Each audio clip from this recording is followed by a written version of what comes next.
Alabama fans, what's going on? It's Kyle Henderson of BamaInsider.com. On today's Friday feature, we featured Alabama quarterback Mac Jones, who has had a fantastic start through 2 games. As you know, his stats are fantastic, some of the best in the country through 2 games. 38 of 51, 684 yards, 6 touchdowns, and 1 interception, quarterback rating of 222.1. Now, on our Friday feature back at BamaInsider.com, in a great article written by our team writer, Tuscaloosa, Tony interviewed Denny Thompson, who's the owner of 6 Points, a training facility out of Jacksonville, Florida. This is the guy who has worked with Mac Jones throughout his career, and he provides some good perspective to the type of composure that Mac Jones has developed, and I think that's really interesting. So here's a key quote from that story, which you could read on BamaInsider.com. They went to him. He's talking about the TV, and you could see that he was pissed off. Had that look on his face. It said Denny Thompson, the owner of 6 Points, a quarterback training facility in Jones's hometown in Jacksonville, Florida. But then the camera stayed on him, and he was fine. It was almost like you could see him gather himself. He realized, I've got a bunch of people expecting something out of me. He knows how to stay in the moment and perform for them. I think that's a great takeaway when you look at that quote. And again, you can read the story on BamaInsider.com.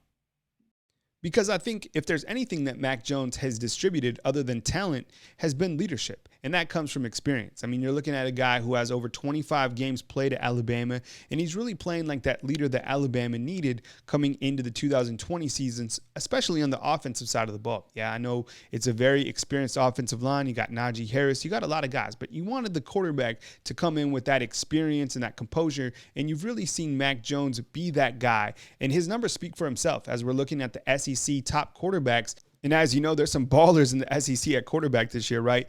But one thing about Mac Jones, and you can compare him to Matt Corral, who's also having a very great year for Ole Miss, is the completion percentage, right? 74.51, which is only second behind Matt Corral at 76.67.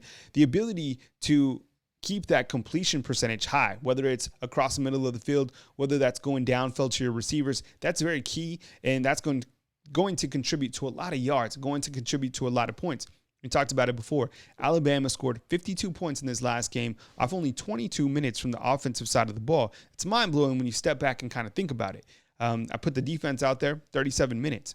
Point is, Mac Jones is playing through the roof. He's playing fantastic. He's playing like that vet that Alabama needed going into this.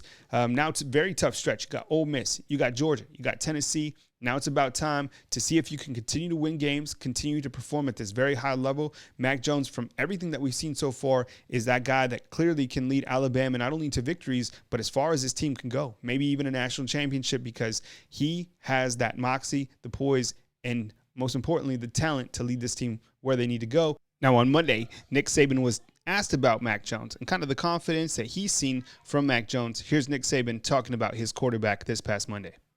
Yeah, well, Mac's matured, in that, and I think he's a lot more confident now. I think he knows what he has to do to stay focused and play the next play, and he's played within himself very well in the first 2 games, and that's something that we want him to continue to do. So, and I was pleased with the way he responded, after the tip ball interception, on Saturday. So, and I think the more you understand that when things don't go well, there's good opportunities to learn and grow, and I certainly think that Mac has done that as he's progressed in these last 3 or 4 games that he's played in. Hey, thanks for watching this video. Remember, you can go read the Friday feature back at BamaInsider.com by our team writer, Tony Tuscaloosa. My name is Kyle Henderson of BamaInsider.com. Alabama gears up for Ole Miss. The game is Saturday now at 6:30 p.m. from Oxford, Mississippi. We'll have tons of coverage back at BamaInsider.com. Of course, join us for the post-game reaction show right after the game right here on BamaInsider.com.